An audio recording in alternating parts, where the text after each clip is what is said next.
Vamos. Ahora sí.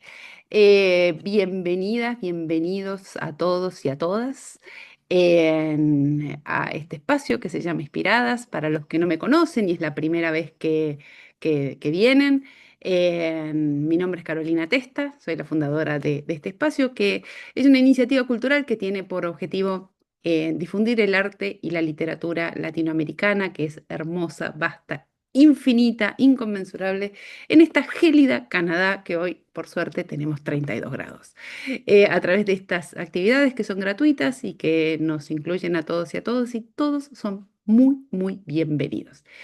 Y si nos dejan, entramos un poquito por la ventana de cada una de las casas y nos gustaría inspirarlos a descubrir nuevas lecturas, nuevos artistas, nuevas miradas y en esta oportunidad nuevos cines. Así que estamos muy contentos de que todos y todas ustedes estén acompañándonos. Para nosotros nos alegra el corazón enormemente cada uno de ustedes ver las pantallitas y que nos acompañen. Siempre decimos que Inspiradas es una suma de generosidades. Esto sería imposible, imposible sin el generoso apoyo del Toronto Arts Council, de nuestros amigos de Canadá Habla Español, del Correo Canadiense, de Diálogos Online, de Casta Latina, de Cuéntame un libro, de un montón de organizaciones que nos acompañan siempre, de los consulados que nos difunden.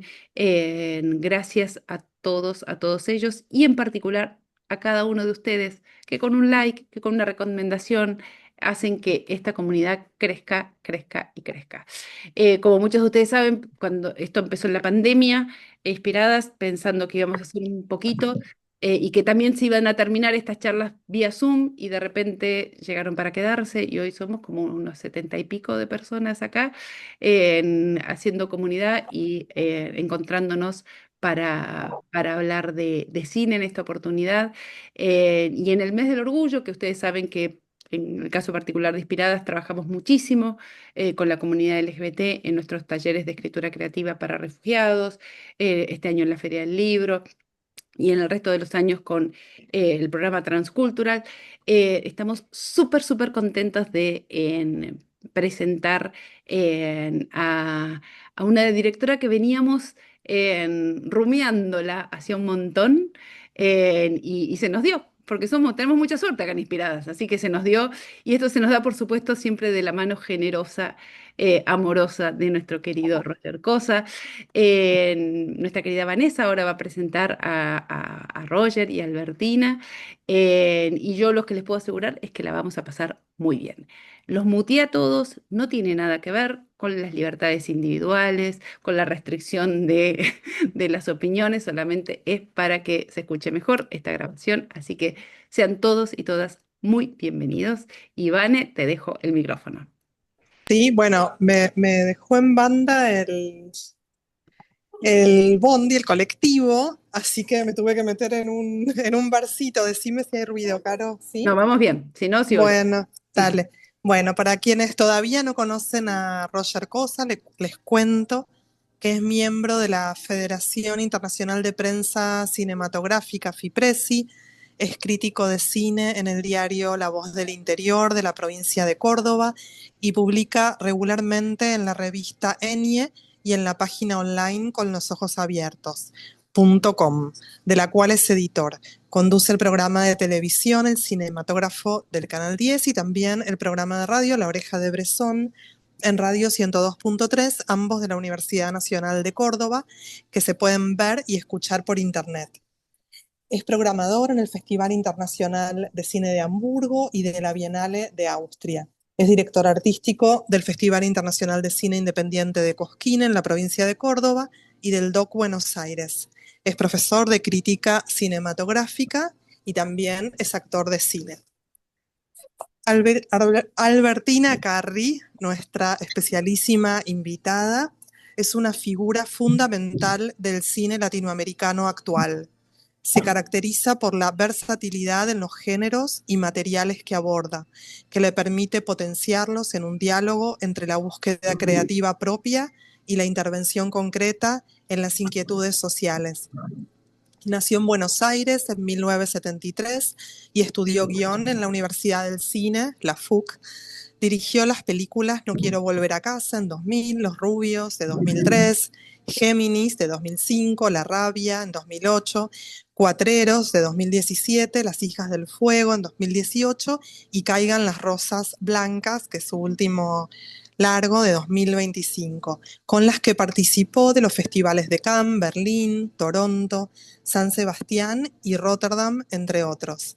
La obra de Carrie se va transformando en función de la elaboración de sus temas, recursos y medios.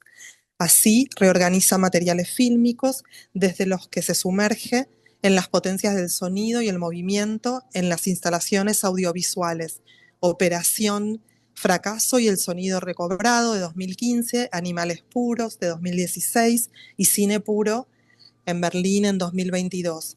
De este mismo modo incorpora a su producción la escritura, tanto en poesía como en prosa. Publicó Los rubios, cartografía de una película, Retratos ciegos, Lo que aprendí de las bestias y Las posesas, escrito junto a Esther Díaz. Actualmente trabaja en sus próximos proyectos cinematográficos, El daño y Fuego blanco. Bueno, Roger, Muchísimas, muchísimas gracias, Vane. Roger, querido, bienvenido. Albertina, muy bienvenida. Gracias una vez más por estar acá. No te escuchamos, Roger, ¿eh? Aún.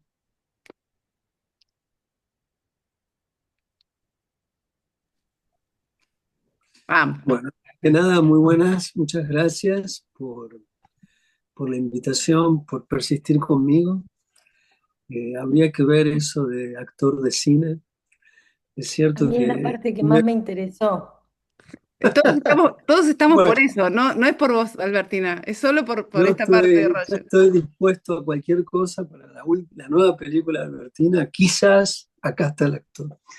Pero bueno, lo más lindo de todo es estar una vez más con Albertina. Hace poco estuve en un diálogo con ella eh, en otro contexto, pero hoy nos vamos a ceñir a algunos temas. Esto eh, tiene un título, que es El deseo como política, y eso tiene que ver un poco con algunas de sus películas y por también debido al mes que en este momento en Canadá se celebra, o el día, el mes de la diversidad, no sé cómo le llamarán ahí, pero vos me habías Es pedido del esto, orgullo.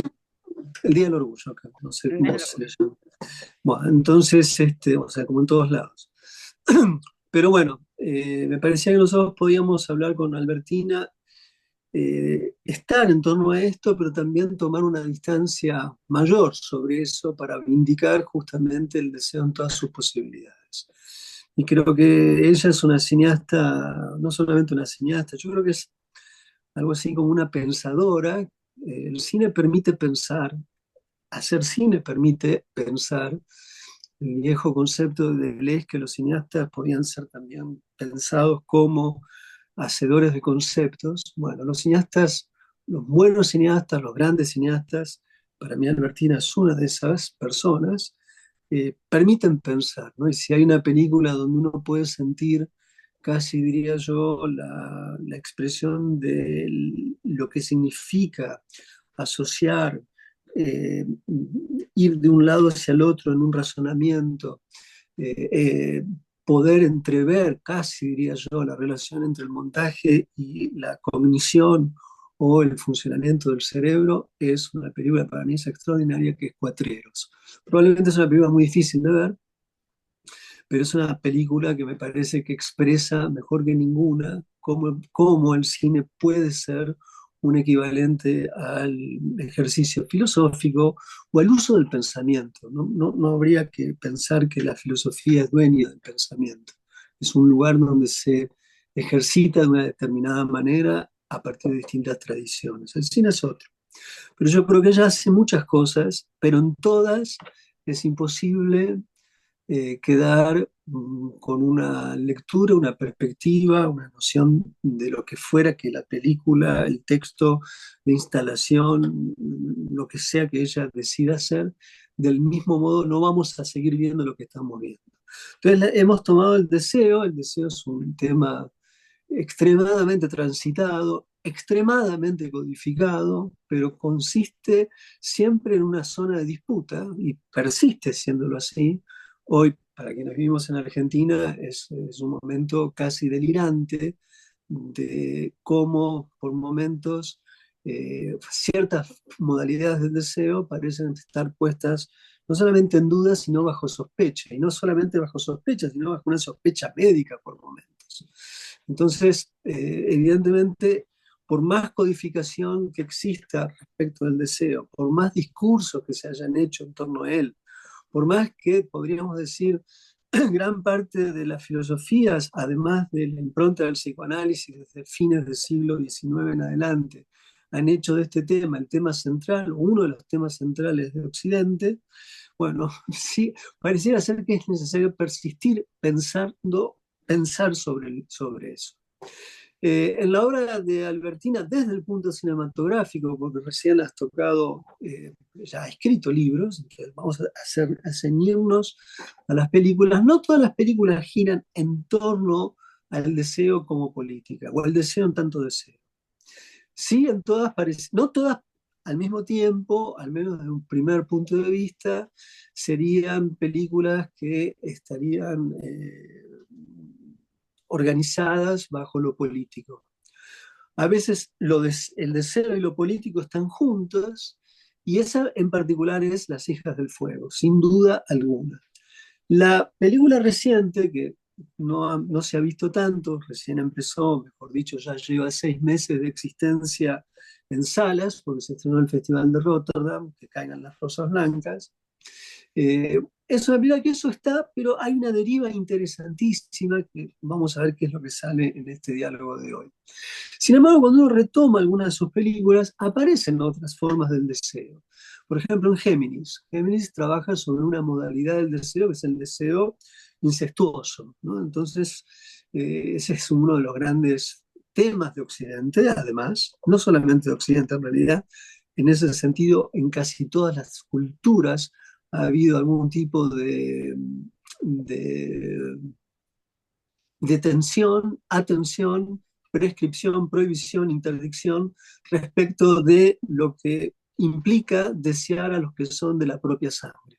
En esa película eso aparece, eso está ahí, en una película sorprendente en función de lo que ella venía haciendo, sobre todo porque ella adquiere una visibilidad comprensible a propósito de los rubios. Luego hay una película que fue muy poco vista, que además tiene nada más y nada menos que una de sus protagonistas es la hija del Diego, lo cual para mí es algo muy importante en la vida de todo argentino. Para nosotros también, no te preocupes. Bueno, que es la rabia. Y ahí también aparece la dimensión del deseo. Y el deseo ahí tiene una cercanía a una cineasta que no siempre trabaja sobre esto, pero que algunas veces lo ha hecho. Hay una película extraordinaria que se llama Bella Tarea, es una película de Claire Denis, y en esa película podría cifrar el deseo como violencia. Es decir, hay una dimensión del deseo que tiene una dimensión de lo violento. Bueno, en la rabia aparece algo de esto. O sea que lo que estoy tratando de hacer es cómo retomar las películas de Albertina para llegar a donde tenemos que llegar, que es, vamos a hablar del deseo desde al menos, o como punto inicial, de Las hijas del fuego. Entonces, en principio decir que si bien otras películas de Albertina están mucho más asociadas a lo político y otras están asociadas al deseo, en tanto deseo sexual, porque uno podría decir que hay también algo asociado a la libido, que también está asociado a lo político, sobre todo cuando lo político se mueve hacia el deseo de emancipación.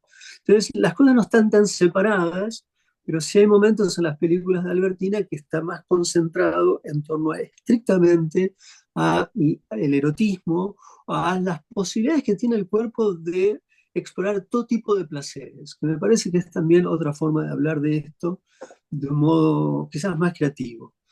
Yo recuerdo en un Bafisi, 11 de la mañana, me acuerdo perfectamente, no fue con una película de Albertina, pero que son las películas hermanadas para mí con Las hijas del fuego. Hay una película que se llama Raspberry Rage, que retoma un poco el discurso no de Steve Reich, que es un gran músico, sino de Wilhelm Reich, que fue un misterioso discípulo de Freud o un desprendimiento de Freud. Y es una película donde hay una dimensión porno y una dimensión política, algo que está en las dos películas recientes de Albertino. Me acuerdo que eran las 11 de la mañana y claro, la gente iba al Bafisi, en aquel entonces era un festival muy distinto al que es hoy, estoy refiriéndome a una película, si no es del 2002, 2003, por ahí. Y recuerdo estar sentado, generalmente en esa época realmente se llenaban las salas. La película es de Bruce LaBruce, que es un cineasta muy importante de Canadá, por eso lo estoy nombrando. Y en ese momento, yo me acuerdo estar sentado y al lado de un señor que, claro, hoy yo diría grande, ya no, yo debo tener más o menos esa edad, yo tenía 25 años menos, estaba sentado al lado de un señor y al lado había otra señora muy viejita, estaba llenísimo y no sabía ni qué iban a ver.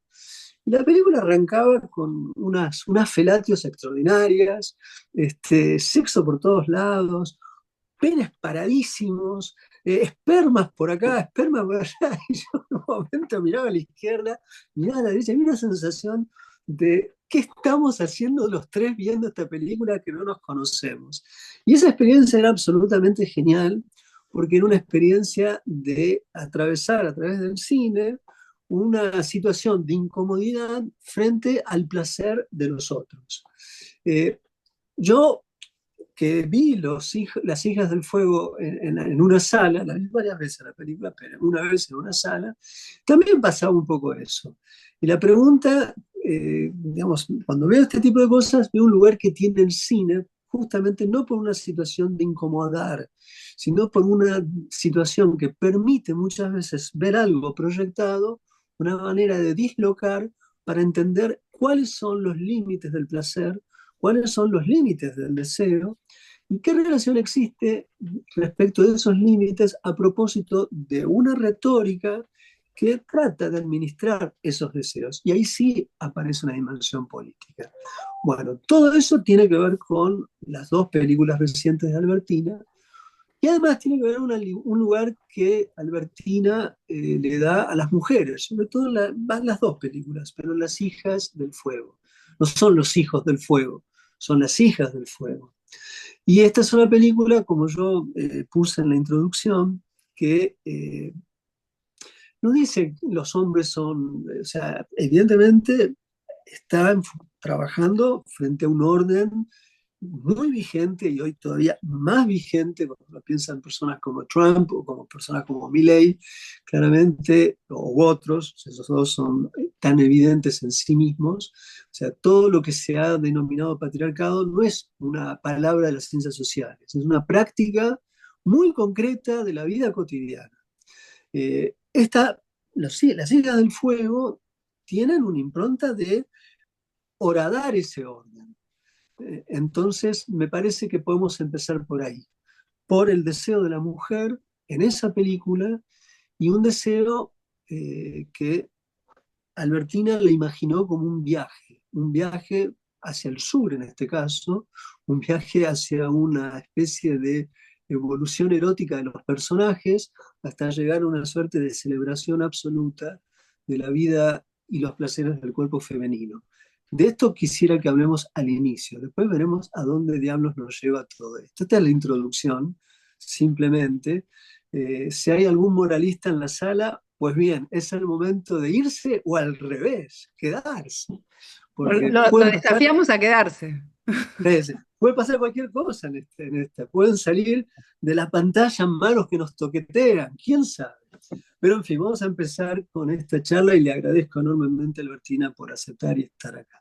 Y quería empezar con una pregunta un poco.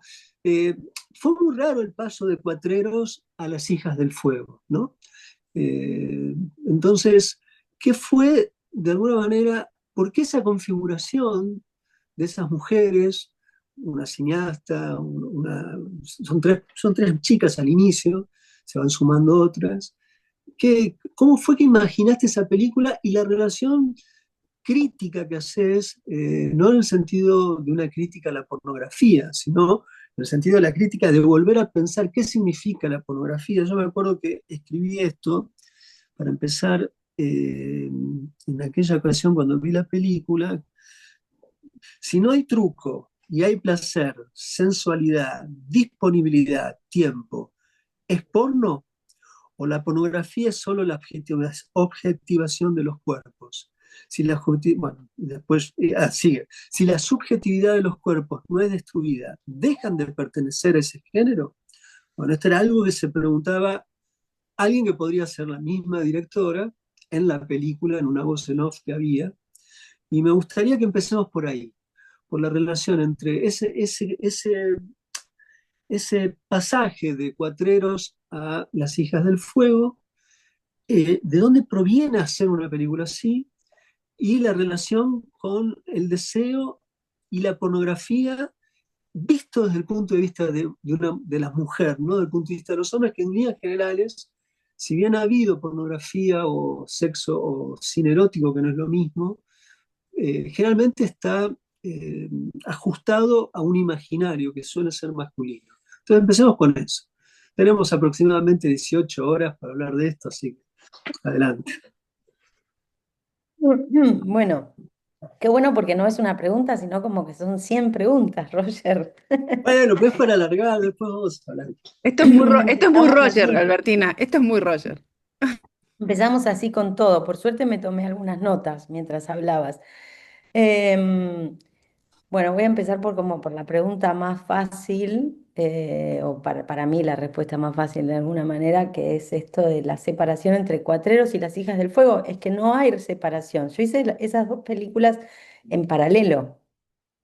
Y esa fue la gran gracia, digamos, de ambas películas, porque mientras hacía, bueno, por un lado Cuatreros viene de una videoinstalación, entonces había mucha investigación hecha, y es una película que de alguna manera hice meteóricamente, pero porque venía de 10 años investigando tanto archivos como el caso Velázquez y todo el affair con respecto al libro de mi padre y etcétera, que de ahí empieza esa película.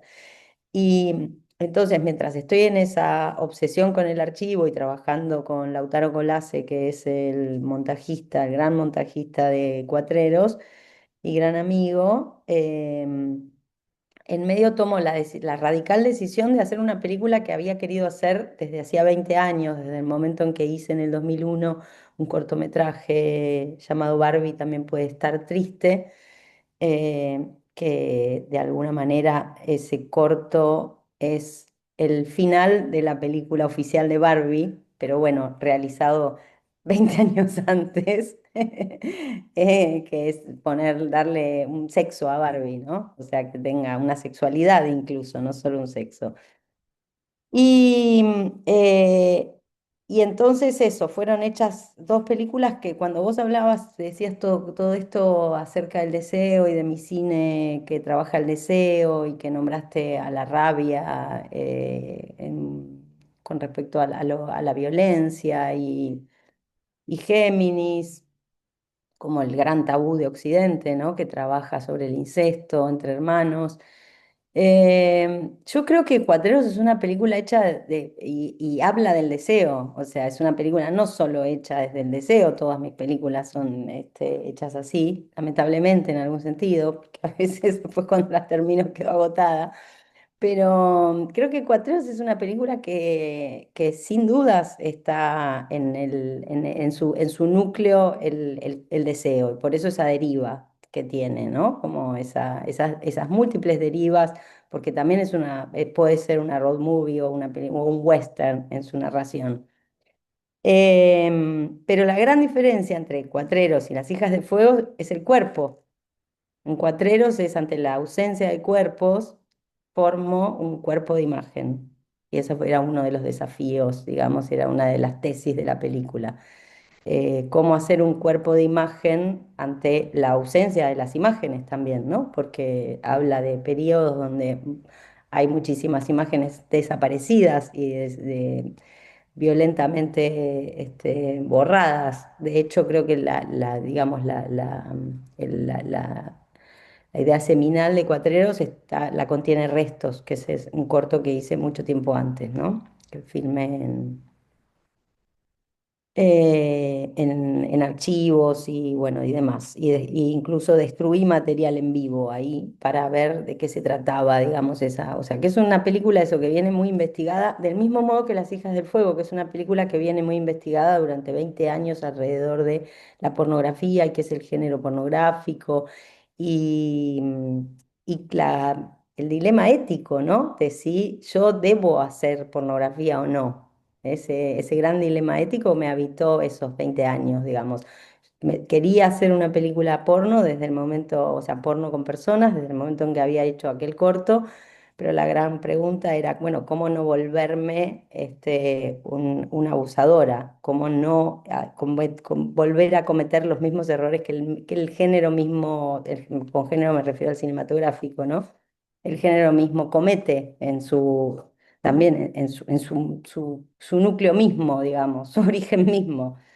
Em, y entonces en ese sentido es una película muy coyuntural, porque también más allá de mi decisión de, por un lado, estar haciendo una película de archivo sin actores, sin cuerpos presentes, y la necesidad concreta de volcarme sobre un rodaje de cuerpo presente, total, de mucho cuerpo presente, como es Las Hijas del Fuego, también tuvo que ver con los movimientos feministas de los últimos años, o sea, las chicas que actúan o que aparecen en Las Hijas del Fuego, no hubiese sido posible conseguirlas 15 años antes, ni 5 ni 10.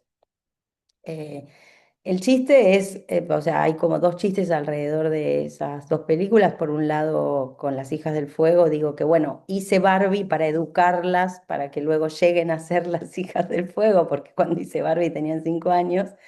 Y con respecto a Cuatreros es le pedí plata prestada a papá para poder hacer Las Hijas del Fuego. Así que está todo como medio enlazado ahí en la familia y los problemas del cine, por otro lado, ¿no? Que son cómo conseguir el dinero para hacer las películas. Em, para mí era vital hacer de alguna manera Las Hijas del Fuego en ese sentido, digamos, y en esa pregunta que se hace la película misma, ¿no? Sobre qué es la pornografía. Esto sigue siendo pornografía. De hecho, cuando estrenamos la película era una discusión. Muchos críticos me decían, bueno, no. Es cine narrativo con algunas escenas de sexo explícito, pero eso no es pornografía. Entonces, bueno, a mí me parece un gesto importante discutir ese estado de situación de la pornografía. No dejar que la pornografía sea eso otro que es la objetivación, solo la objetivación de los sujetos, ¿no? Em, y en ese sentido, digamos, el cuerpo de las lesbianas siempre estuvo objetivado, porque siempre que aparecen, digamos, escenas pornográficas es para un deseo masculino. Entonces, el desafío,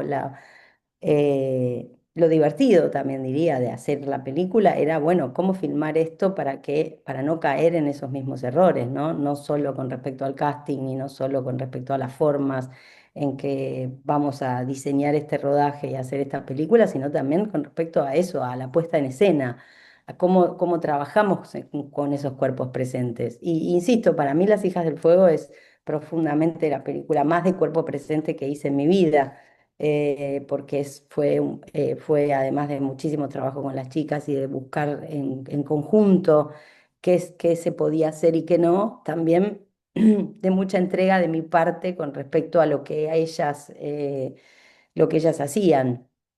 Casi como en ese sentido, diría casi como un trabajo documental, ¿no? Como estar en control, más en control de lo que está sucediendo fuera de cámara que lo que está sucediendo dentro del cuadro, y nosotras las que estamos fuera adaptándonos a ese evento que está sucediendo, ese vivo que está sucediendo ahí en presente.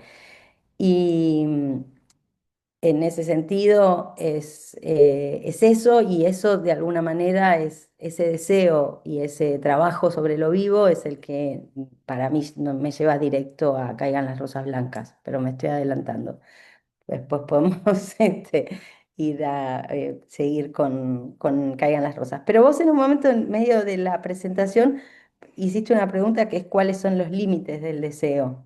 Y creo que es un poco todas estos acontecimientos, podríamos decir, que son esas películas que mencionaste, que cada una en- se enfrenta o encara o piensa el deseo de formas distintas o de diferentes puntos de vista o diferentes configuraciones, es un poco eso, que no hay límite en el deseo.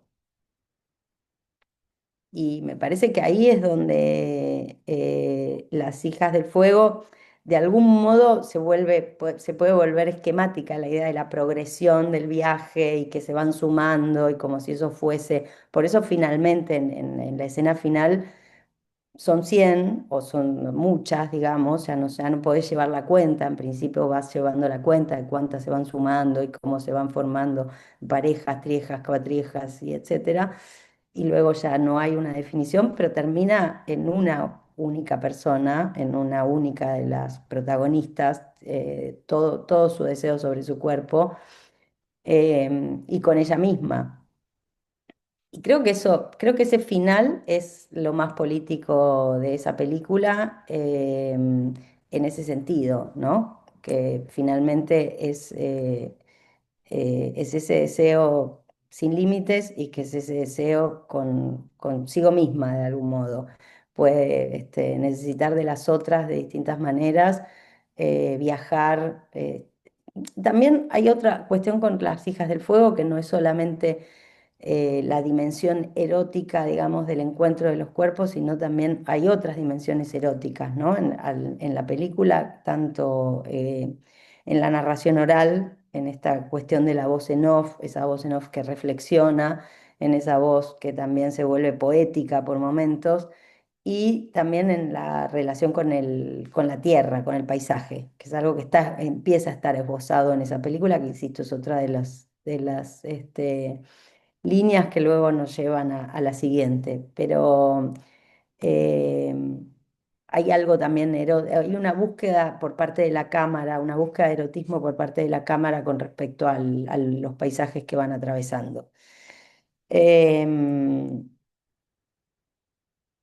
el objetivo principal era subvertir el género pornográfico tal como lo conocemos, incluso también no solo subvertir el género pornográfico en términos de lo masculino, sino también algo hay como unos géneros medio de moda que se llaman porno para mujeres, que en realidad no hacen más que es continuar con unas lógicas totalmente jerárquicas, y en realidad el deseo, pues, en Las Hijas del Fuego, tanto en la narración de la película como en las escenas que suceden, en las pequeñas células o las pequeñas ideas, es buscar estructuras mucho más difusas.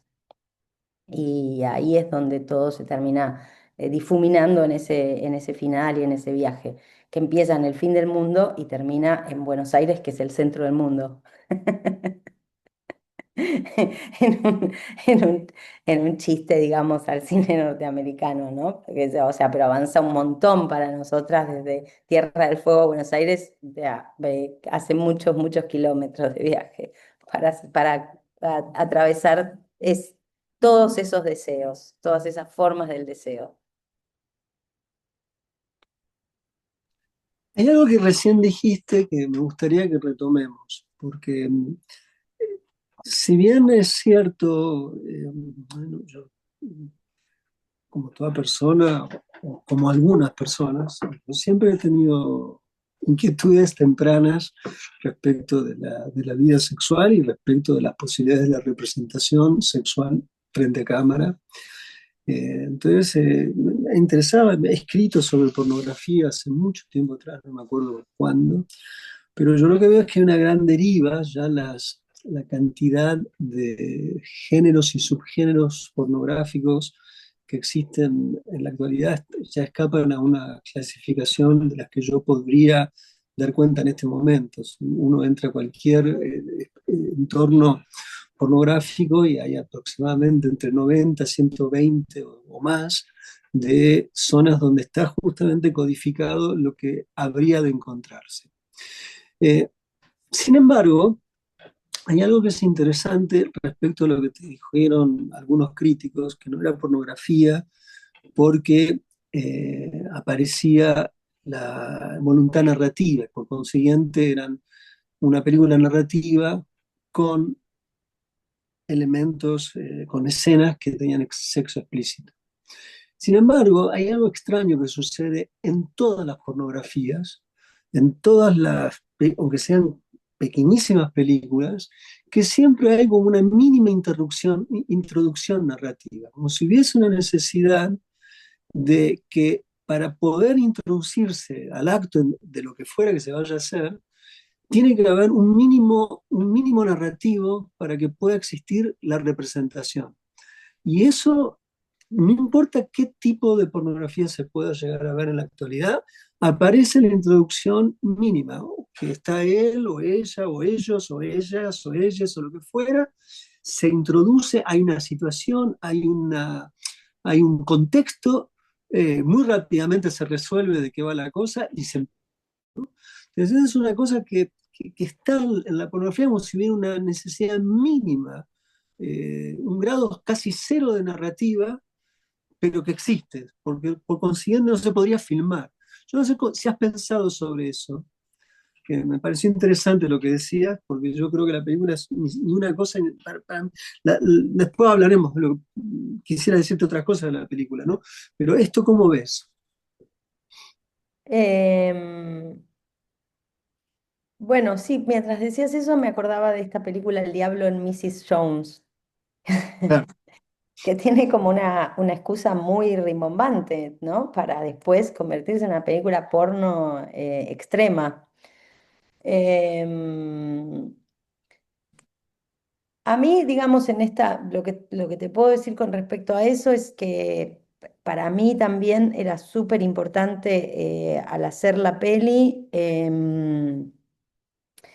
Esos momentos narrativos, insisto, como también como en una dimensión erótica, digamos, en la representación, porque más allá, o sea, por un lado, para mí la película tiene claramente, digamos, es un diálogo con lo pornográfico y es un, podríamos decirlo, un enfrentamiento, digamos, a lo pornográfico de alguna manera. Bueno, ¿qué es todo el tiempo la película se pregunta, bueno, ¿qué es el género pornográfico? Nosotras estamos haciendo porno, ¿qué es lo que estamos haciendo?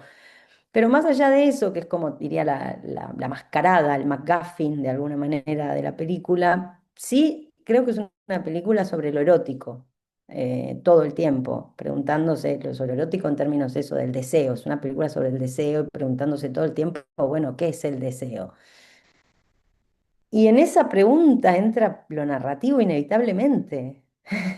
Así como también entra la película se da el gusto, digamos, de tener un momento claro, directamente de poesía, ¿no? Como casi poesía, cine poético. Em, pero para mí era muy clave como marcar esa necesidad también de estar armando, de estar organizando una narración, a pesar de estar organizándola, insisto, no en esas lógicas, podríamos decir, del arco dramático del tránsito del héroe, claramente, sino en otra forma del cuento, pero también en esa reescritura de lo pornográfico era necesario reescribir esas narraciones. Y por momentos hacemos chistes muy concretos con respecto al género en ese sentido, ¿no? Que es la escena donde se encuentra Agustina con Ruby, que es además una chica que pronuncia la R, que es porque es del norte y pronuncia la R de otro modo, y entonces ahí a través de la R como una especie de enamoramiento, inmediatamente están en una escena de sexo, que es algo que es inviable en general en la vida, no importa los géneros, es como, eso es pero es algo muy también muy genial de lo porno eso. O sea que ahí eso lo tomamos rápidamente y dijimos en alguna parte esto tiene que pasar, tiene que estar, que es casi como sin épica, porque los primeros encuentros en la película eran más épicos, ¿no? Tenían que ver como con una cosa más alrededor también del afecto, el cuidado, lo colectivo, ¿no? Que es como así arranca un poco el viaje. Pero también está otra cuestión mucho más banal, podríamos decir, del deseo, que creo que la pornografía en esos en esas pequeños o falsas narraciones previas, esas intros que hace, eh, lo convoca en esos términos. Y, y me parece que esa es algo a valorar del género pornográfico, ese momento de banalización del deseo, porque también es una forma de salir del peso de lo moral y todas esas cuestiones, ¿no? Porque también el deseo también puede ser intempestivo, puede tener esas características. Ya después abusa el género de eso, entonces, bueno, como que ese cuento se vuelve eso, totalmente previsible y aburrido y un montón de cosas. En la repetición. Pero bueno, vuelvo, insisto, con esa película El Diablo en Mrs. Jones porque tiene un cuentazo al principio y muy inesperadamente después la película no vuelve nunca como de su condición pornográfica y va a una profundización de lo pornográfico brutal. Que yo en algún momento pensé en una estructura así para la película, pero me pareció que corría el riesgo de perder esta otra intención que era la de rescatar también otras dimensiones eróticas del deseo femenino, ¿no? Que tenían que ver, insisto, con la narración, el cuento, lo oral, la dimensión oral que me parecía como muy, muy necesaria. Y la relación con el viaje, el territorio, el paisaje, la manera de mirar también, porque hay algo también en eso si bien, digamos, se dice que tengo como una suerte de obsesión con la Pampa y cómo filmo la Pampa y esas cuestiones, y es verdad, me gusta mucho y pensar en ese problema. Acá era un tránsito por paisajes, pero sobre todo había una búsqueda óptica o casi áptica. Creo que la película también tiene mucho trabajo sobre lo áptico con respecto al paisaje, que era algo que también aparecía en las escenas pornográficas, y entonces a mí me parecía muy necesario trasladarlo también a esa manera de mirar, ¿no? Como una forma de mirar para también desnaturalizar esa otra manera de mirar que suele tener la pornografía hegemónica o tal como la conocemos.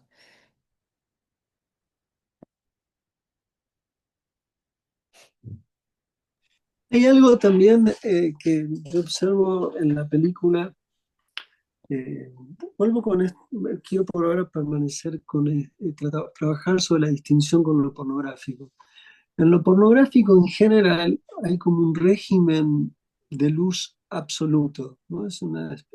La forma en la que se piensa la luz en el género cinematográfico es donde no existe el fuera de campo, no existe la penumbra, es decir, se tiene que ver absolutamente todo. Hay una idea de visibilidad total, donde no hay, donde la sombra no tiene lugar.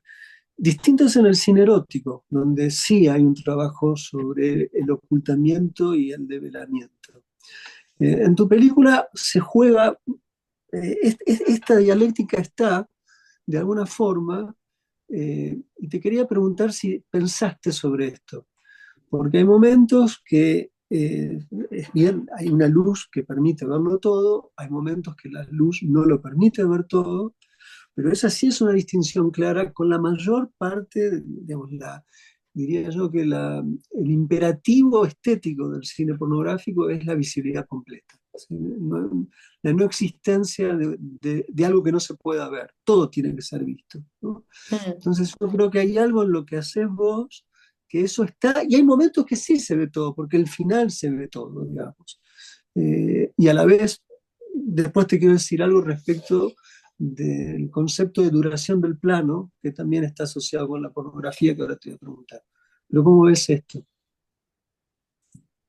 Em, Bueno, sí, cuando mencionabas esto, lo que pensaba es que la pornografía también trabaja como en una, como con una, como con cierta idea del hiperrealismo, ¿no? Además de, o sea, es como si lo pones en términos pictóricos, hay algo como eso, como un exceso de realismo que se vuelve fantástico, por otro lado, si lo pensás en esos términos, porque finalmente la pornografía es puro cine fantástico. Em, y, y ahí, digamos, en el momento en que diseñamos la película, había dos cuestiones con respecto a eso. Por un lado, buscar una imagen pictórica en términos de luces y sombras, en términos sí, también de construcción del cuadro, ¿no? De cómo se acomodaban esos cuerpos, más allá de que pues, por ahí no teníamos control sobre las acciones. Pero sí para mí también, porque también la pornografía está muy asociada a la noche, al reviente, y más un viaje como ese donde empiezan siendo una pareja y después es una trieja y después son cuatro y después ya no se sabe cuántas son y así sucesivamente y se van intercambiando. Y todo ese tipo de prácticas o de modos de vivir la sexualidad o de modos de estar en el mundo, en general están asociadas a la noche. Entonces, en ese sentido, yo busqué y escribí especialmente una película muy de día, muy de día, y que esos encuentros también tengan que ver con lo solar, con la luminosidad, con lo visible también en esa solaridad, ¿no? Em, y, y por eso, de hecho, cuando las llamé un poco a las chicas y les fui contando más o menos la película que quería hacer, les dije, bueno, lo que vamos a hacer es un porno Disney, ténganlo claro, o sea, lo nuestro es... Después un poco se enojaron conmigo, me dijeron, bueno, no es tan Disney, pero no se enojaron nunca, pero sí eso, como la búsqueda era como sí, también eso, como retirar esos velos de lo pornográfico, ¿no? Como fue un poco, la verdad que es una película súper ambiciosa, ahora que lo pienso, porque tenía como muchas pretensiones y en algún sentido como muy osada, pero también em, muy filosófica en muchos otros sentidos, digamos, en la construcción de su relato y en la manera eh, de pensarse a sí misma como película, ¿no? Tenía como muchos deberes de alguna manera, pero al momento de hacerla, como eso, insisto, algo que de alguna manera había pensado durante mucho tiempo, cómo se haría algo así. Intenté salirme de todos esos deberes e intentamos también con todo el grupo, pero sí había cosas como muy coyunturales a lo que estábamos intentando decir con la película, que entonces para mí sacar la noche y que esa especie o ese momento donde parece que se ve todo no se parece para nada a esto que yo llamo el hiperrealismo de la pornografía, ¿no? Es claramente otra luz, es otra textura también. Bueno, también son películas con fotografía, ¿no?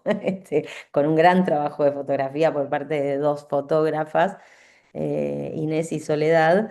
Y eso, donde las pieles tienen otro tono, donde también se, se trabajaron en esto que yo llamo pictórico, también es la dimensión de lo ficcional, ¿no? A diferencia de ese otro hiperrealismo de lo pornográfico, que es otro cuento de la ficción, pero va claramente por otro camino. ético y político.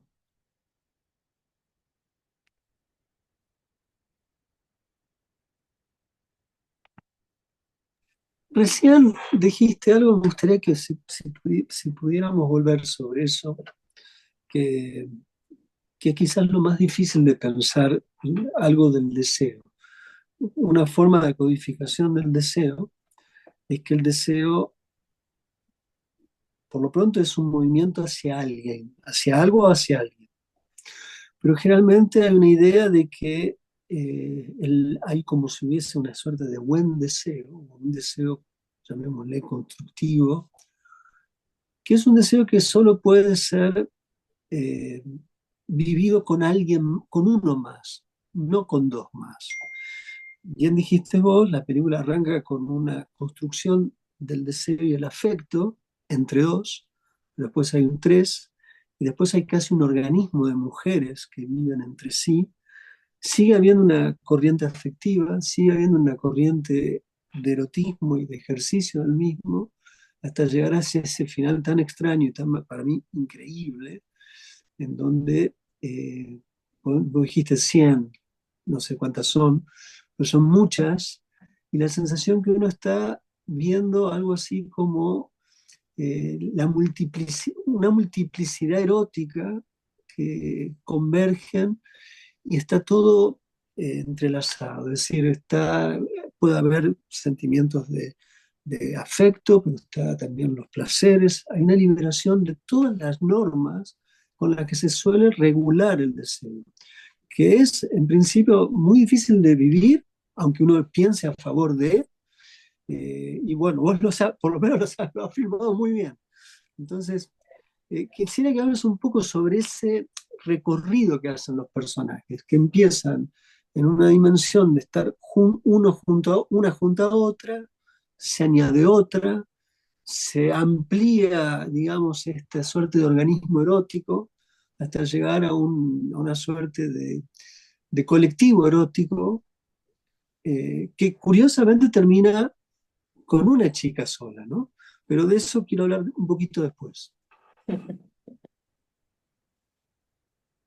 Em, bueno, una de las cosas que también sucedió cuando estrenamos Las Hijas del Fuego y recorríamos las salas de cine, em, que es una película que se estrenó antes de la pandemia, ¿no? Donde había muchas más salas de cine que ahora. Eh, Una cosa que no, como nos decían muchísimo es, bueno, pero la película no se hace cargo de los problemas del poliamor, ¿no? Como si fuese como una demanda. Eh, y yo les decía, bueno, pero la película es claramente una fantasía. Tampoco manejan dinero esas chicas. O sea, ¿dónde viven? ¿De qué viven? Claramente es como, también toma ahí como las lógicas del género de la telenovela, que nunca entendés cómo los personajes sobreviven, sino que solo se trata de sus problemas emocionales. Em, y en ese sentido es que digo, hago esa digresión porque la película trabaja un poco como ese arco de como empieza con un personaje y después son dos y después tres y cómo va sucediendo, digamos, ese pulpo erótico. Em, y insisto, no es realista ni es naturalista, pero en su apuesta totalmente utópica, el recorrido de los personajes es ese, es el de ir incorporando afectos y ir acomodándose a las diversas formas del afecto que van proponiendo cada vez que aparecen más personas. Porque más allá de, bueno, hay otra de las cuestiones con respecto a las hijas del fuego, que hay escenas de sexo de mil tipos y de mil maneras, o de muchas, digamos, tampoco tantas, pero jamás se dicen un te quiero ni un te amo. no expresan, y sin embargo el afecto está expresado en sus cuerpos. Hay una circulación del afecto que es muy clara y contundente, y que esa circulación del afecto, insisto, no es solamente con la pareja primigenia que después entonces va ampliando, sino que en un momento ellas también se pierden y empiezan a ir por otras formas del afecto. Em, y insisto, me parece que tiene que ver con esta cuestión de desarticular la organización animal y desarticular la organización jerárquica y buscar una forma de buscar una organización que a mí después me lleva a la otra película, Caigan las Rosas Blancas, que es eso, una organización mucho más difusa, mucho más de conectividades y conexiones, menos, porque puedo retomar, digamos, esto que mencionaste alrededor de lo patriarcal, pero creo que es más complejo aún que el patriarcado y que el capitalismo. Me parece que tenemos cosas, creo, por lo menos estoy en ese pensamiento ahora, creo que es más complejo que la palabra capitalismo o patriarcado, sino que tiene que ver con esas estructuras jerárquicas y esos organismos pensados absolutamente desde lo piramidal, como son los cuerpos de los animales, ¿no? Entonces es como salir de esas organizaciones animales para pasar a otro tipo de organizaciones, insisto, que tienen más que ver con la repetición, con otras formas, y incluso salgo de las ideas de lo colectivo, ¿no? Voy como más al mundo vegetal directamente. Entonces, y en ese mundo vegetal también encuentro estas lógicas del deseo, donde te digo, el deseo es ilimitado, no es que si se retira un órgano deja de funcionar, como es la jerarquía animal y cómo es esa organización social. Em, como podemos pensar el gravísimo error, digamos, de la conquista de América, o sea, ¿no? Como la organización inca, o sea, se destruye y lo pierde todo cuando eran de las sociedades más ricas culturalmente. Porque cae el jerarca, ¿no? Entonces cae la cabeza, cae el cerebro y se destruye todo. Bueno, entonces en ese sentido es que son películas que están buscando otras agencias también sobre lo vivo. En Las Hijas del Fuego era específicamente mujeres lesbianas, y en La Caigan las Rosas empieza como a ampliarse hacia otros lugares, hacia otros campos de cosecha.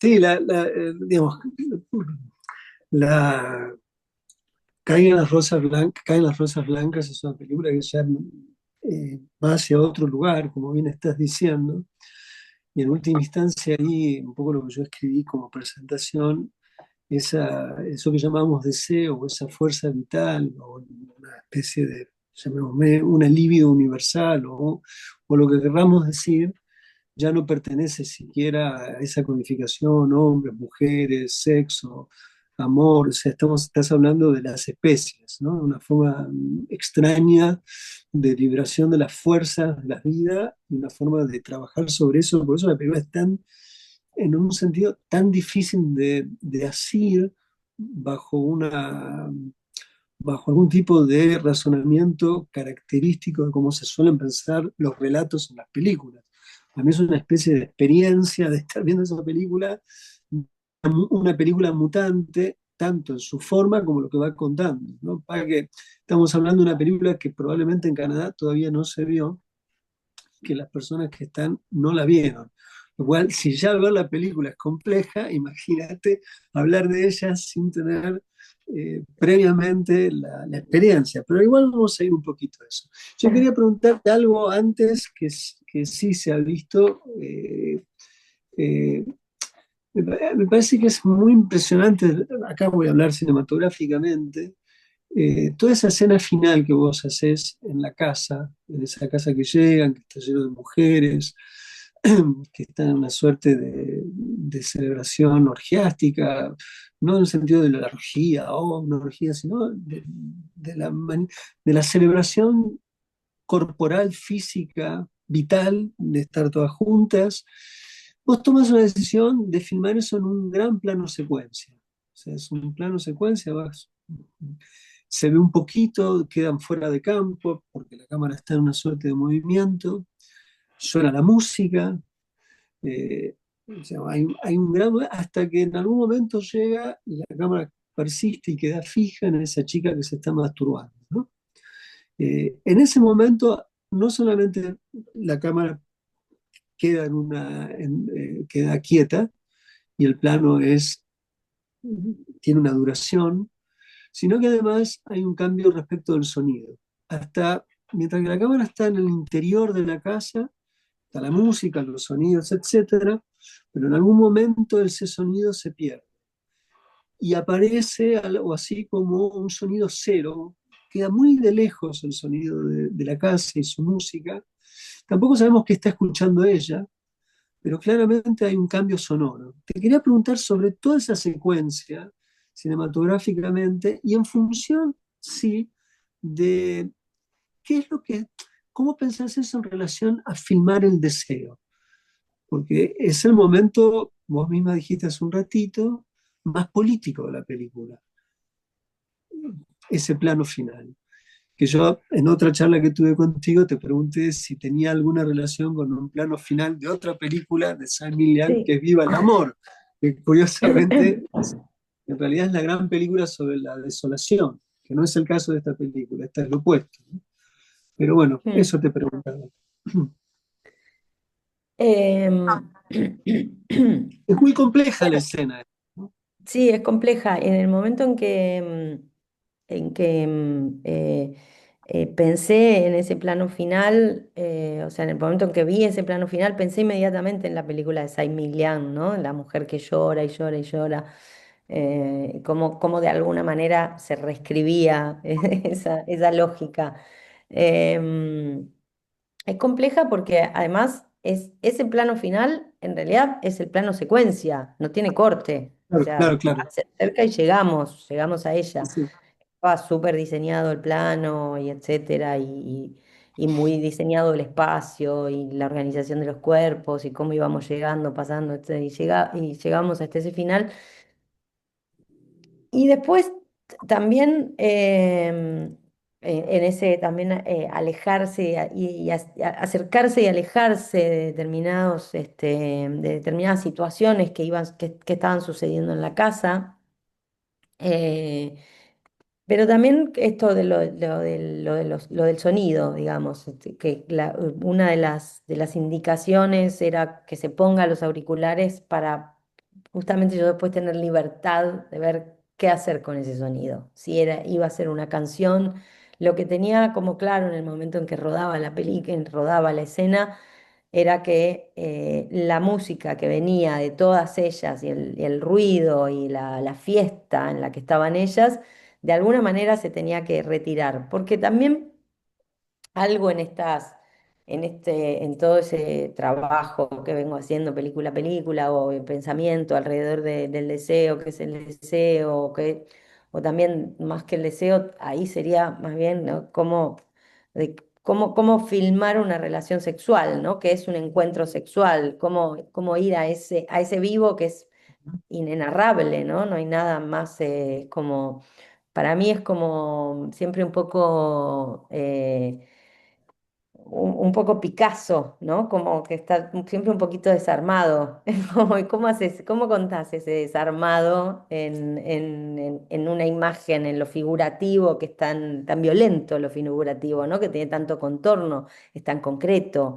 Em, y bueno, el sonido era una de las grandes, de lo que me podía llevar a ese otro estado mucho más meditativo, que creo que es la relación sexual, que por eso la relación sexual es claramente donde el cine falla siempre, porque es, insisto, algo del orden de lo inenarrable. Es mucho más fácil filmar una muerte que sea verosímil a filmar una escena sexual y que sea verosímil. En general, hay siempre ahí un poco de problemas con respecto al deseo, más allá, digamos, de la representación de lo pornográfico, ¿no? A las otras formas de la representación, bueno, que es por eso casi siempre está elipsado o hay miles de formas de las elipsis alrededor del sexo. Cuando dije esto y me acordé de una anécdota que no tiene nada que ver, pero me gusta mucho de Borges, que dicen que cuando le estaban leyendo a Fowell, cuando ya no veía y le leían y le sacaban las partes así más crudas, y que en un momento que en un momento Borges dice, bueno, pero este hombre es el maestro de la elipsis. Que se daba claramente cuenta que le estaban sacando las partes más Fowl, las partes de carne, ¿no? Como donde hace unas descripciones así brutales. Bueno, eso, cómo salirse de esas elipsis, cómo salirse de esas, sí, de esos baches y sin embargo seguir sosteniendo el tempo de esta lógica, insisto, del deseo, de lo erótico, del goce también, ¿no? Porque ahí entra el goce en esa escena y en varios otros momentos, pero en esa escena muy claramente. Em, y entonces ella se va, no sabemos qué escucha, pero la película se va al sonido del inicio, se va al mar. La película se va del campo, además es una escena que sucede claramente en un paisaje pampeano, o conurbano, si querés, pero en la llanura, y el sonido pasa a ser claramente el de un paisaje marítimo. Como también hay algo en esto, en esta cuestión de cómo representar, digamos, lo sexual o esto que mencionaba de los cuadros un poco como distorsionados. Bueno, donde eso, como estás viendo una cosa y lo que suena es otra cosa. Creo que ahí aparece algo muy concreto sobre esto que insisto que es un poco un viaje meditativo, entrar en ese trance, digamos, de lo sexual.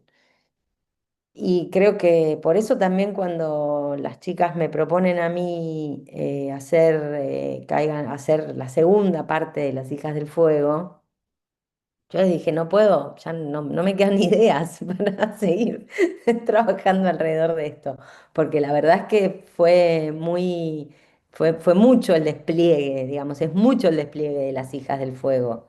No es solamente, bueno, vamos un grupo de amigas y a que tengan sexo explícito y la filmamos. Hay mucho pensamiento alrededor de cada una, digamos, de la apuesta, de cómo filmarlas, de cómo contar esto, el deseo, el goce, los cuerpos, la diversidad de los cuerpos, la diversidad de los encuentros, la necesidad del afecto,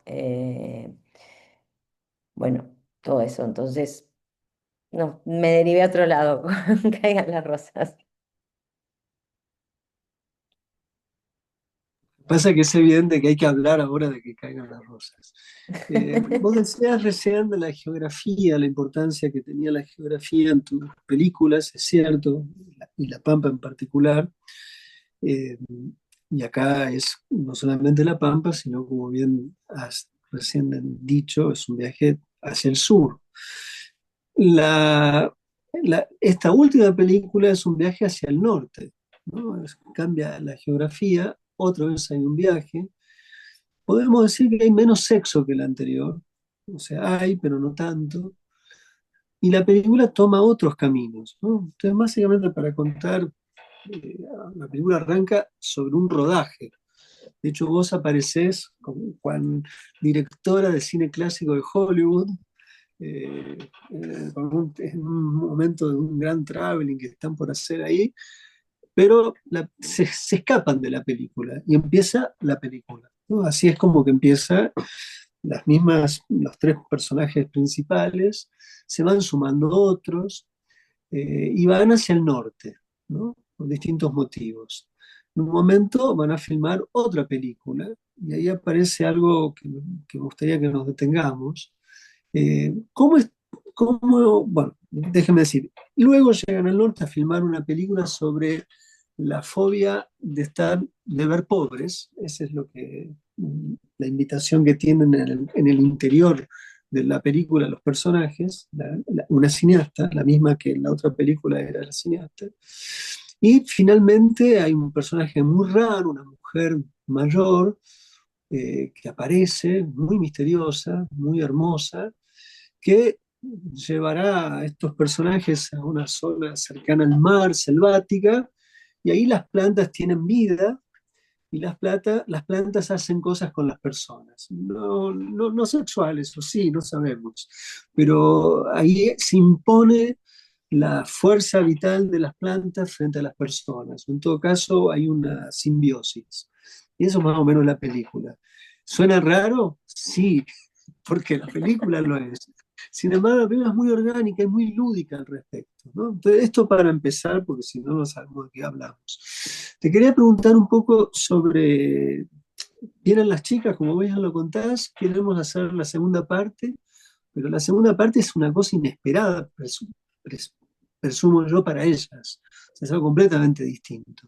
Entonces, contame, si nos puedes contar un poco cómo se reconduce esa libido, ese deseo, esa fuerza del erotismo de aquella película precedente hacia este camino que es absolutamente distinto. Eh, a ver, bueno, un poco esto, en el momento en que me hacen la propuesta, no me hacen la propuesta, no es ninguna formalidad, sino como un juego también entre amigas y me insisten que hagamos la segunda parte. Yo entiendo claramente eso, que el recorrido alrededor de lo pornográfico para mí estaba terminado, que habían sucedido ya demasiadas cosas, se había sido... y también la película estaba muy cercana, ¿no? Las Hijas del Fuego, cuando ellas vienen con ese entusiasmo, pero entiendo que algo de lo colectivo, de cómo se forma ese grupo, porque por otro lado yo a las chicas las conocí en el casting de la película, no eran mis amigas antes, entonces me pareció que su entusiasmo tenía una potencia vital que merecía entonces continuar el viaje. Y en ese continuar el viaje, cuando lo pensé en esos términos, eh, me pareció que justamente el viaje tenía que ir hacia otras formas de lo vivo, salir de, de la pequeña gran historia de lo humano y abrazar otras formas del deseo. Y también en esto que te decía anteriormente, con respecto a la forma del relato, que es algo que Las Hijas del Fuego de alguna manera se empieza a esbozar, pero creo que claramente en Caigan las Rosas está muy instalado. En principio, o sea, en principio Las Hijas del Fuego es una película sobre género pornográfico, entonces yo les propongo hacer una película, un viaje sobre distintos otros géneros pornográficos, ir entrando y abandonándolos y mutando de un género pornográfico al otro y como, o sea, como casi una relación pornográfica con el cine, o sea, en términos carnales, de cómo ellas encarnan un género, lo abandonan, el género las abandona, pero se van contaminando un género al otro hasta perder la forma por completo. Para mí el objetivo era perder la forma, era, insisto, salir de esa lógica de lo animal, incluso del deseo animal, y pasar a la fotosíntesis, ¿no? Llegar a alguna forma de la fotosíntesis. Y por eso creo que es una película bien rara, porque en principio te va dando un poco la mano en esa forma del relato, podríamos llamarlo más clásico, o en esa forma del relato eh, muy patriarcal, y la va desarticulando hasta ir perdiendo. perdiendo la forma por completo, que un poco es ese final, ¿no? Y en ese final también hay un cambio muy contundente con respecto a la puesta en escena y a las imágenes, ¿no? O sea, y al montaje, ¿no? Que ahí también retomo mi relación con Lautaro, que es mi montajista de cuatreros, y en ese tempo de las imágenes y de cómo una imagen se relaciona con la otra, em, que parece que pierde lo narrativo. En un principio es una película muy esquemática, ¿no? Muy como ordenada, si bien te va cambiando, en un momento entendés el juego, y creo que lo que más incomoda de la película es que en un momento te saca de juego, cuando vos creíste que ya lo entendías y dijiste, ay, ahora va a venir, y ahora va a venir. Todo lo que se esperaba rompe con todas las expectativas. Eh, bueno, es una experiencia bien particular, es una invitación a tener una experiencia bien particular y muy distinta a lo que pensamos en términos de cine, ¿no? A lo que más o menos estamos acostumbrados a ver. Sobre todo porque además, insisto, me parece que lo que más, el tránsito más extravagante para mí que hace la película es que al principio juega a ser narrativa. Claro. Y bueno, eso, pero o sea, para mí yo lo veo como algo súper natural del viaje de las hijas del fuego a Caigan las Rosas. Lo veo y lo siento y intuyo que es muy natural en ese sentido también en términos de su forma narrativa, de las hijas del fuego solo se podía ir a esta ruptura absoluta con respecto a las formas de la narración tal como la conocemos o las más conocidas, y también a esta otra forma del deseo y a esta otra forma de relación con lo vivo, ¿no? Sí, pues la película va, digamos, otra cosa que hay que decir, va cambiando de género, ¿no? Se arranca Mm. una película que se está filmando, insisto con esto porque no se ha visto tanto. Posteriormente las chicas salen, tienen un problema con el auto, hay una escena magnífica en un taller mecánico, ese es un momento erótico de la película. Posteriormente quedan varadas en una casa. En la casa pareciera que la película se introduce a una dimensión del cine de terror, donde hay unas muñecas típicas de lo siniestro, característico de cierto cine de terror, pero de pronto tampoco es eso, y llegamos a Brasil. Y en Brasil parece entonces que, bueno, ahora sí, ahora va a ser la película, y van a ser aparentemente... Tenemos un eh, pequeño drama entre medio, entre el sí, terror sí, y es verdad, Brasil. sí, sí. Hay un momento casi melodramático. Sí, sí. Bueno, hay muchas más cosas, pero te quería preguntar el momento de Brasil, que es un momento tan peculiar porque ahí también hay un cambio de registro, no solo del registro, ya no es digital ese momento por un momento, se vuelve una cuestión más fotoquímica, y aparece esto que es inesperado, que es el tema de los pobres, ¿no? Y hay una forma en que vos filmás San Pablo. Eh, eso es absolutamente político y es absolutamente inesperado en el recorrido de la película. Más inesperado lo que viene después. Pero son dos tópicos hacia el final que le dan otro peso a la película. Te quería preguntar sobre ese momento en particular. Bueno, porque también la película en ese recorrido se trata o sea, la película empieza siendo cine dentro del cine, ¿no? Es que es un género bastante conocido, por lo menos para los cinéfilos, ponele, que creemos que el cine es todo. Pero bueno, es un género, sí, muy recorrido. Y también inicia con ese género porque la película también se pregunta, así como la otra se preguntaba qué es el porno, hasta dónde esto es porno, o hasta dónde lo que estoy haciendo es otra cosa, etcétera. Esta se pregunta un poco también qué es hacer cine, ¿no? Algo así, para decirlo vagamente. Pero todo el tiempo está alrededor de la pregunta porque ella abandona el set, la protagonista de la película, que es una directora de cine, que está haciendo esa película porque la anterior fue un éxito, o sea, está como la están empujando de alguna manera, y ella abandona eso para hacer un viaje un poco errático con sus amigas. Cada una de sus amigas también tiene motivaciones diferentes. Ahí, bueno, se juega esta especie de comedia de enredos o de Ujú. entradas y salidas de sus deseos y motivaciones de cada una del grupo. Pero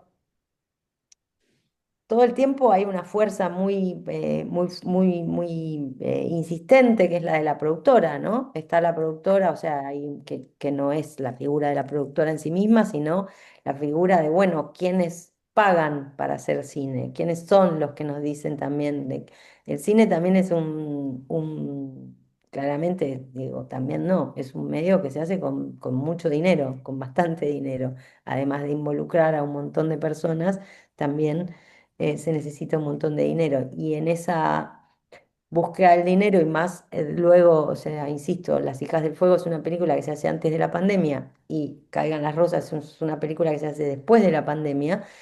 Y la pandemia vino a configurar y reconfigurar y desconfigurar completamente las formas de ver y de hacer cine.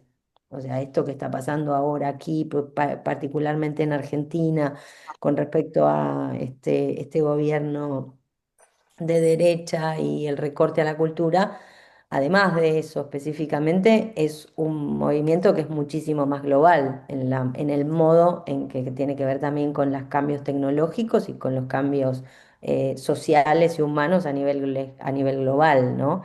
¿De qué manera se ve el cine? Bueno, ¿de qué manera tenemos conversaciones? O sea, esto que estamos haciendo hoy aquí hubiese sido impensado hace unos años y de qué manera nos relacionamos con la tecnología y el cine finalmente es tecnología. Y en ese sentido de cualquier modo, hay una consigna muy concreta para mí, muy clara, que también, esto creo que ya te lo comenté, Roger, pero bueno, lo voy a repetir.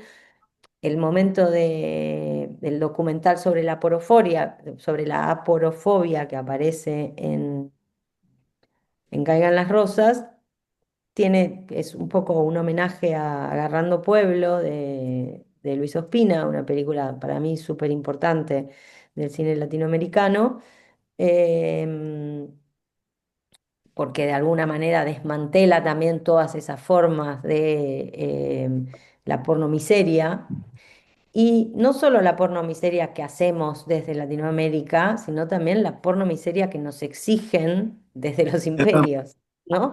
Como si ese fuese el único relato posible que pudiésemos tener sobre nuestros territorios. Entonces,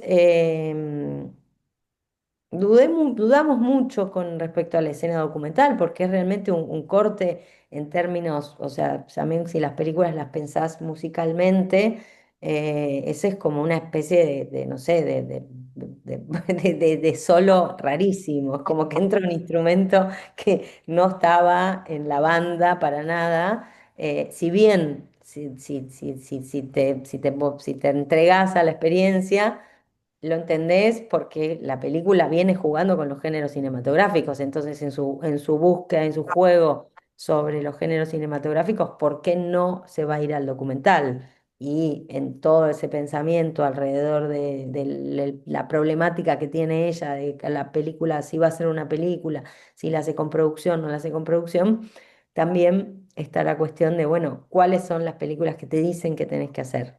Que creo que es un tema bastante importante en este momento, donde por ejemplo, en Argentina hay un retiro casi absoluto por parte del Estado y por parte de las formas de hacer cine, entonces cambia completamente la forma de hacer cine y ya el cine pasa a ser financiado por plataformas, grandes corporaciones, donde eso inevitablemente va a implicar al lenguaje cinematográfico. Implica no solo qué contás, sino cómo contás. ¿Cómo? ¿Cómo? Ese es el punto. ¿Cómo? Porque podés filmar la ciudad de San Pablo con sorpresa, podés filmar tal como está filmado ahí, digamos, en ese documental, falso documental sobre la porofobia, donde de cualquier modo no caemos en la porno miseria. O sea, nos evitamos y no por eso no contamos que San Pablo es una ciudad súper desigual y eso. Y yo te preguntaba el cambio de textura, ¿por qué en fílmico ese momento? Bueno, porque ella encuentra una cámara en fílmico. Ese- Eso es el interior, pero es una decisión importante, ¿no? El documental en fílmico. Sí. Y bueno, porque también en ese sentido la peli se trata un poco es una película sobre la materialidad de las imágenes, así como Ujú. te comenté que en la otra había una búsqueda pictórica muy concreta, ¿no? Como de qué figuras formar dentro del cuadro para contar ese erotismo, ese deseo entre mujeres. En esta, yo creo que es una película más sobre el cine, esta te diría que está más relacionada con Cuatreros que con Las Hijas del Fuego, o es una digna hija de Cuatreros y Las Hijas del Fuego, eh, una digna cruza. Em, bueno, había una preocupación muy concreta sobre desde el momento en que la película plantea que va a ser una película mutante, que va cambiando de géneros, eh, en su diseño, digamos, en su pensamiento, hay una búsqueda muy concreta sobre de qué modo esas puestas en escena se van narrando, que no es solamente con el tamaño del plano o la velocidad del montaje. Y en ese sentido es que lo documental entra en fílmico, porque además realmente está filmado como un documental de los setentas. Ese es el La otro idea. gran homenaje, digamos. Es un homenaje tanto a Luis Ospina como a Pasolini. Ujú. Muy bien. Y hablemos de los últimos momentos, ¿no? Ahí aparece, digamos, hay, tanto en los créditos finales, hay algunas referencias, ¿no? Una de ellas es la de Manuel Cotzia, que es un filósofo en Argentina. Sus libros están publicados, ahora acaba de salir un nuevo libro de él en España, no sé si llegó a Argentina, donde hay una propuesta vinculada un poco a lo que vos estás diciendo, ¿no? Esta relación de, de disociar las jerarquías, nuestras formas de estar en el mundo, pensar el mundo de las plantas. O sea, dicho así, parece como si estuviéramos delirando. No estamos delirando, estamos hablando de otra forma de organizar la materia. Y la película, de alguna forma, es una manera de organizar la materia cinematográfica de otra manera. Por eso insisto con estas idas y vueltas. Contame un poco de esa aparición de una naturaleza que devora o que absorbe. Em, bueno, a ver, como hablamos varias veces que en esta conversación sobre el asunto de mi obsesión por filmar en exteriores, diría. Ujú. Nunca había filmado en la selva y era un pendiente que tenía realmente. Eh, pero cuando digo filmar, no me refiero solo a mi cuerpo yendo a la selva, sino como a pensar sobre la selva, ¿no?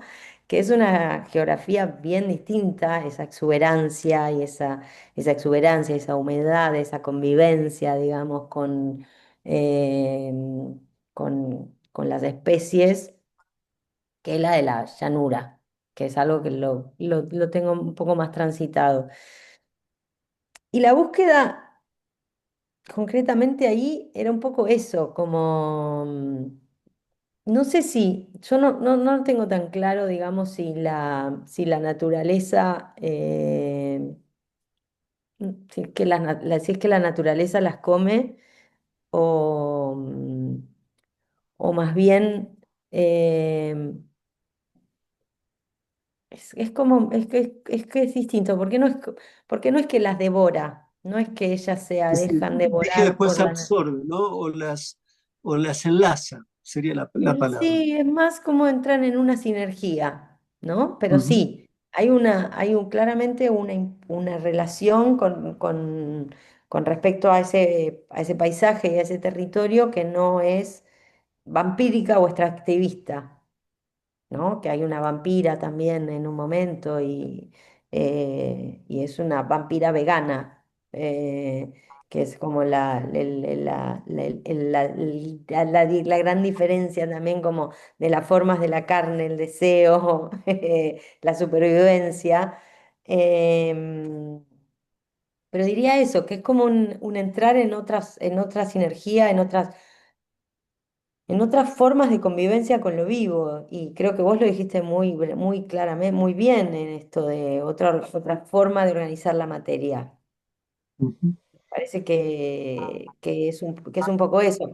A mí no me gusta la idea de que las devora la naturaleza o que ellas Sí, se, entiendo, entiendo, entiendo. se van a la naturaleza en el sentido que creo que también hay algo como que que tenemos que incorporar fuertemente, es que no hay una diferencia entre la naturaleza y nosotros, sino es más bien, ¿no? Somos parte de esa naturaleza a la que estamos abismando todo el tiempo y terminando con nuestro planeta.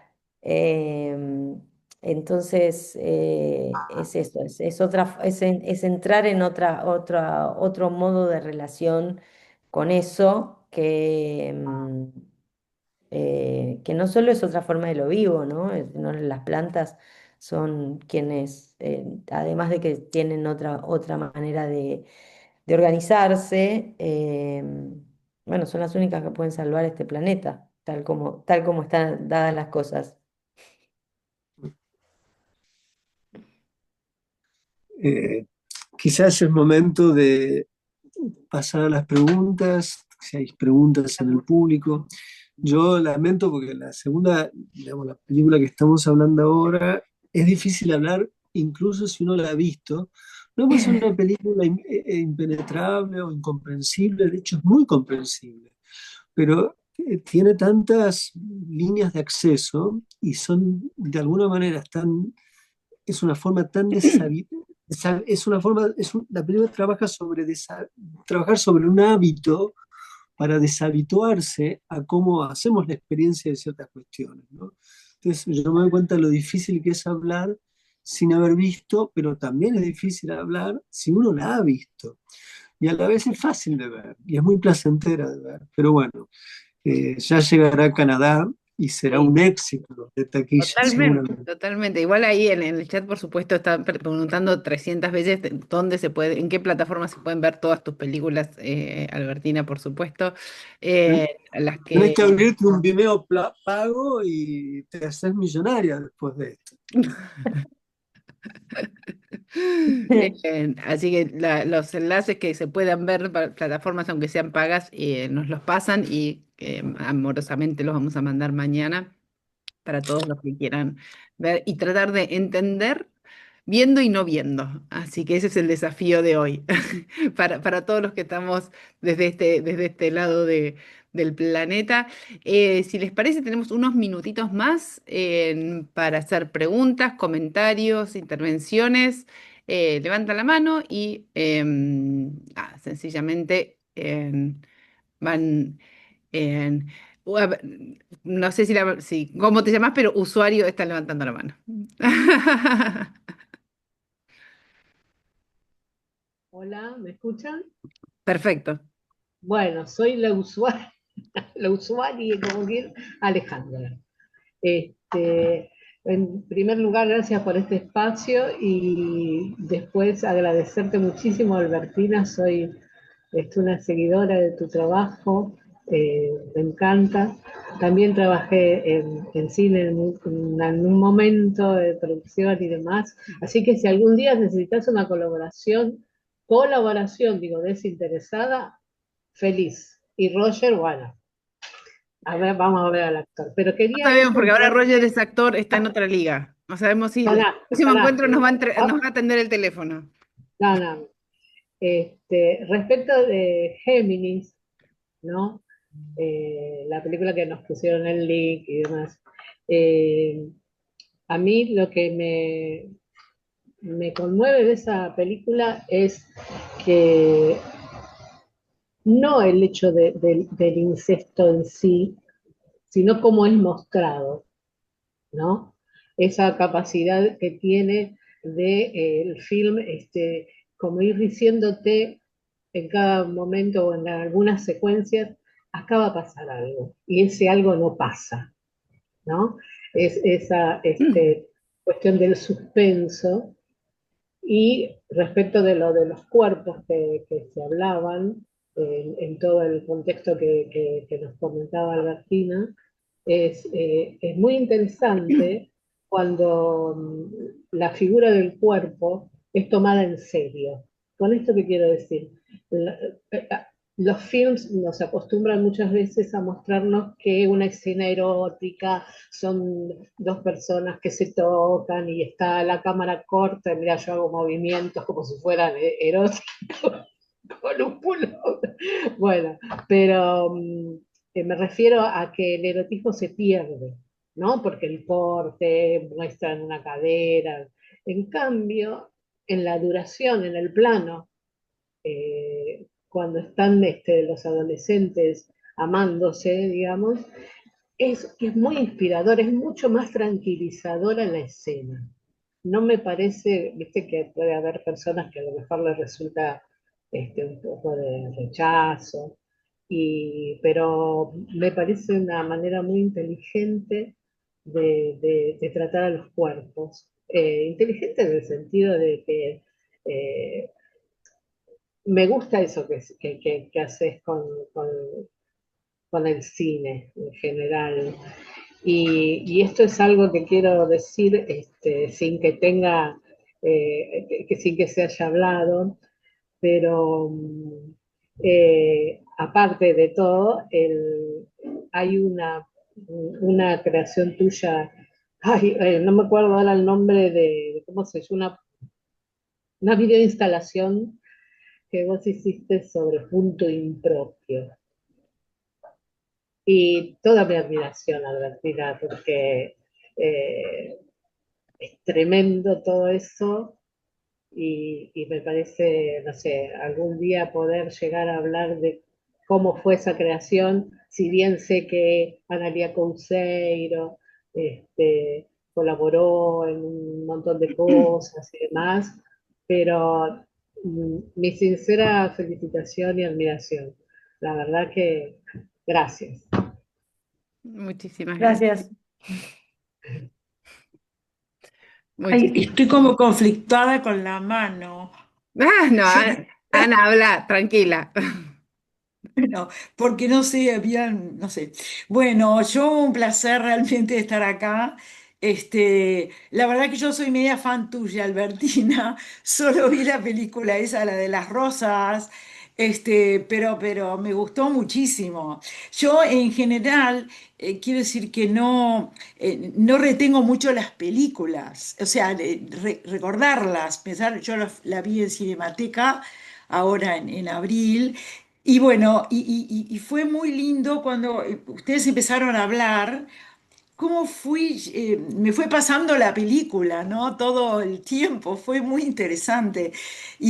Pero a mí lo que me gusta mucho es el lenguaje visual, eso que tenés, ¿no? O sea, es como que me parece que ya pasa en un sentido como que lo que sería un extra cotidiano, ¿no? Es decir, no sé si se entiende, algo como fuera de lo que sería el lenguaje puro, digamos, que no tiene que ver con la narrativa exactamente en sí, o sea, con lo que puede ser el tema del erotismo, ¿no? O sea, que es de lo que se trata básicamente, pero yo lo vi como si fuera una danza, no sé cómo decirlo, un tipo de trabajo en ese sentido, ¿no? Y me gustó muchísimo los contrastes, y me sorprendió todo mucho. O sea que La verdad que te agradezco mucho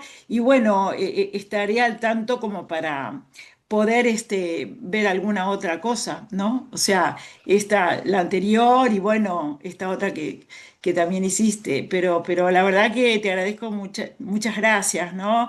Y me gustó mucho cuando Inspiradas te llamó, ¿no? Yo digo, ay, qué bueno, no puede ser. O sea que yo encantada. O sea, muchísimas gracias, la verdad. Y también a Roger. Sí, sí. Muchas gracias, Ana. Muchísimas gracias por acompañarnos. Ujú.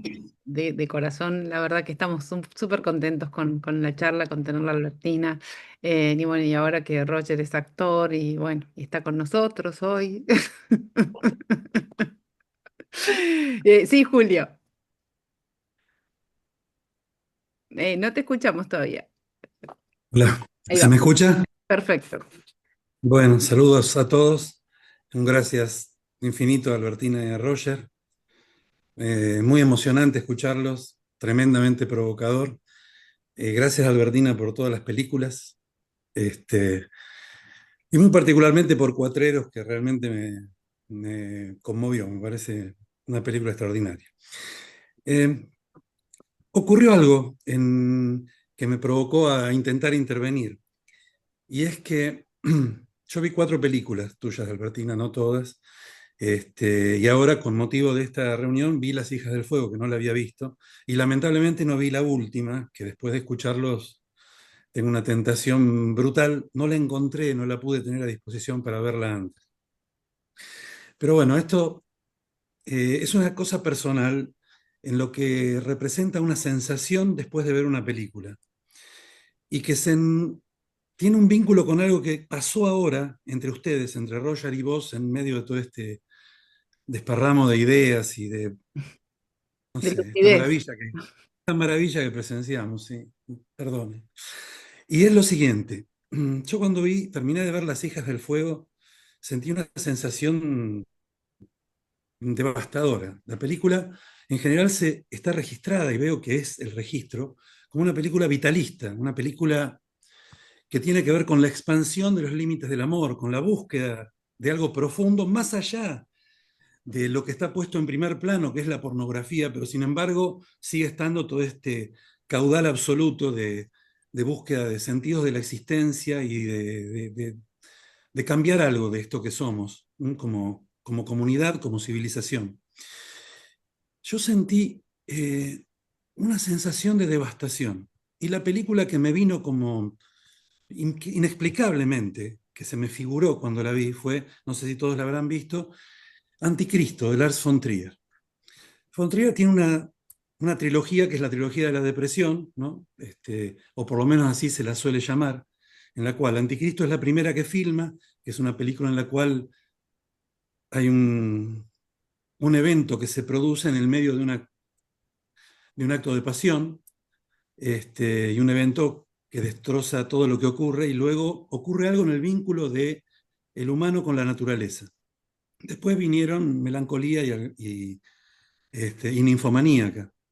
Pero me remitió a esa película. Y ahora, cuando ustedes estaban hablando, hablaron de la película siguiente, que tengo muchas ganas de verla, que es muchos años después, en tu creación, Albertina, y que seguramente va siguiendo toda tu evolución como ser humano, en tus miradas, absolutamente en todo. Y Pero hablaron de una naturaleza. me No, da perdón. me da mucha curiosidad la relación entre Anticristo y las hijas del Es, fuego. no lo puedo explicar, pero lo que ocurrió ahora es que ustedes hablaron de la naturaleza que todo lo Son devora. opuestas. Pero no, pero es tremendo. Ahora ustedes hablaron en la próxima película tuya de la naturaleza que todo lo devora. Que vos no querés que se figure de esa manera, yo no la vi, insisto. Pero en Anticristo ocurre algo que va por ese lado. Hay algo muy fuerte de todo lo que nos Sí. rodea que nos sitúa en un lugar sin Dios, y donde esos seres humanos que están en esa película viviendo ese drama devastador se enfrentan a una naturaleza incontrolable. Y quería simplemente comentarlo y ver si provocaba algo en ustedes, en vos, en Roger eventualmente participando y en cualquier otro que hubiera tenido alguna figuración tan extraña.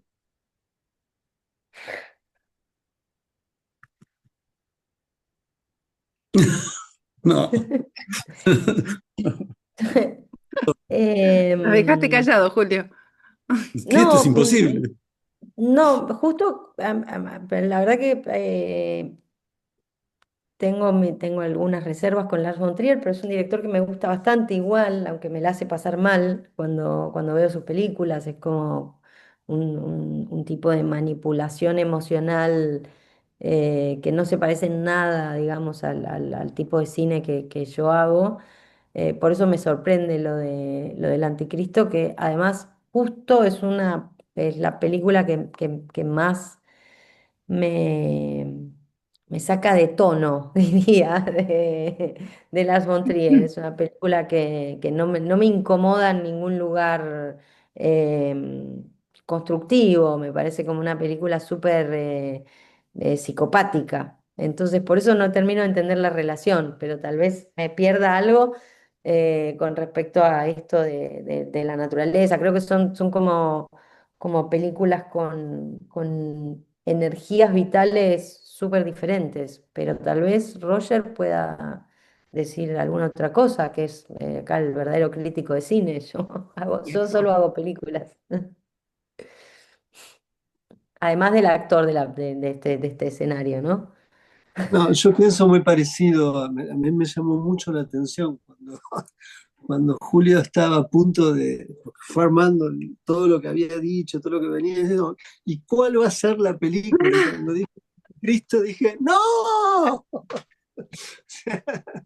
Porque efectivamente yo tuve una sensación muy parecida a la de Albertina respecto al cine de Von Trier. Reconozco en él, sin duda alguna, un hombre que manejó, y digo manejó porque si bien está vivo, está con Parkinson y probablemente no filme más, pero es alguien que tiene un ostensible conocimiento del lenguaje del cine, eso está fuera de discusión. Creo que no solamente por momentos es un gran manipulador, sino que es un cineasta que hay formas y formas de trabajar la crueldad. Y creo que el Mm, modelo de crueldad que él de alguna manera representó a lo largo de toda su carrera, al menos a mí es algo que no me interesa en líneas generales. Pero es cierto que ciertas películas de él tienen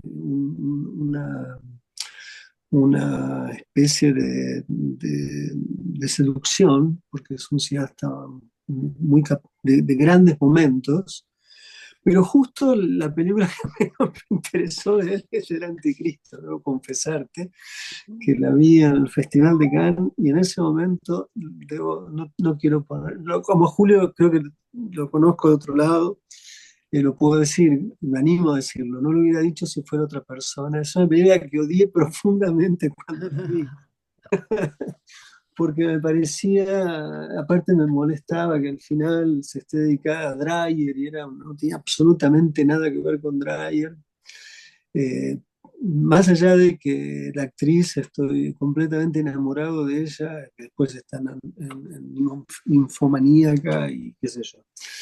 Pero sí puedo ver más cercano algo de la última película de Albertina, con algunos momentos de melancolía. Y ahí sí podría yo, si vos querés establecer algún encuentro. Me parece que el cine por ponerlo en estos términos, de Von Trier es reactivo, mientras que el cine de Albertina lo veo, hay una cuestión activa, hay una cuestión de una vitalidad que no va en contra de, sino que se despega de. Eh, y bueno, y la otra película que me interesa así de Von Trier es porque está Björk, y creo que esa es una película de una contienda interna entre actriz y cineasta en el interior de la escena, bueno, la gran venganza, si se quiere, de Björk es haber sacado el disco no con el nombre de ella, sino con el nombre del personaje, ¿no? Selma Songs, y no está firmado por Björk. O sea, ahí hay una defensa al personaje post-mortem, digamos, porque... mm. Pero sí, yo no le encuentro, disculpanos. Sí, con algunas cosas que ella dijo, yo puedo ver cuestiones del primer Pasolini, y del último Pasolini, las dos cosas, ¿no? No Mm. tanto el Pasolini del medio, sino el inicio y el final. Si tengo que buscarle asociaciones, ¿no? Cosa que no necesitaría yo en lo personal. Creo que las películas de ella son películas que tienen una ligera autonomía, ¿no? No son muy difíciles, pero es muy llamativo, y con esto me freno a mí mismo de seguir, pero si uno observa todas las películas de Albertina, son todas películas muy distintas entre sí y a la vez tienen algo en común. Eso es muy difícil de hacer en el cine, aunque no se lo haya propuesto, ha salido así. No es una cineasta que se copia a sí misma, es una cineasta que va mutando como las películas, como esta última película. Y eso no es frecuente de ver. Y eso para mí es uno de los puntos distintivos de lo que ella ha hecho hasta el día de hoy. La próxima vez que tengamos un encuentro con ella va a ser una planta, no va a ser más una... Así que Muchísimas gracias. Voy hacia ahí. Bueno, hablando de plantas, acá en el chat también hacen la referencia, por supuesto, a al libro de Las Niñas de Naranjel de Gabriela Cabezón Cámara. Para los que no saben, Gabriela estuvo este año a principio en una charla preciosa donde charlamos un montón sobre Las Niñas de Naranjel y también la referencia al libro precioso de Elaine Vilar Madruga, El cielo de la selva, que también hacen, y ahí sí es una selva tremendamente devoradora, a la que recomendamos no solo muchísimos, y para los que están acá en Toronto, este viernes está dando acá en Toronto un taller de escritura creativa, pero esas dos referencias de literarias de selvas devoradoras parece que han inspirado tu charla, Albertina, y tu película. igual, ojo, que yo usé el término devorar y ella lo impugnó con toda razón, porque no fue Lo impugnó totalmente, por eso dije, esta sí, yo no fui- el yo no Aine es fui- una selva totalmente devoradora. mi equívoco respecto del término es por una acción que hay en la película, pero la acción no necesariamente, que tiene que ver con, si se quiere devorar, no tiene que ver con devorar. Puede ser, el acto es devorar, pero la interpretación no necesariamente pasa por devorar. Por eso yo dije Es más enlace, una conversión. conversión. Así que busquen las selvas con... Las selvas Vayan buscando ahora la tarea para el hogar será buscar, la inspiración será buscar selvas que entren en diálogo con todo esto. Albertina, desde ya muchísimas gracias por sumarte de corazón. Ha sido un enorme honor, un privilegio y una alegría que estés acá. Roger, querido, nada, la mano amorosa tuya. Y ahora que sos actor, realmente nos, nos llena de alegría. Siempre este es un espacio al que queremos muchísimo, que empezó muy pequeño y cada vez se fue ampliando más, motivo por el cual estamos muy contentos. Y sobre todo, y fundamentalmente, gracias a todos y a cada uno de ustedes que nos acompañan fielmente, que nos acompañan con sus intervenciones, sus preguntas, sus comentarios. Gracias de todo corazón. Los esperamos el próximo 8 de julio con Margarita García Roballo y el Club de Lectura para leer a 3 escritoras canadienses durante que arranca el verano. Gracias a todos y a cada uno.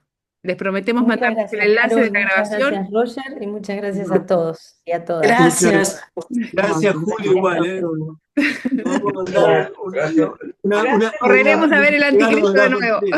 Gracias, Albertina. Gracias. Gracias por todo. Gracias. Gracias.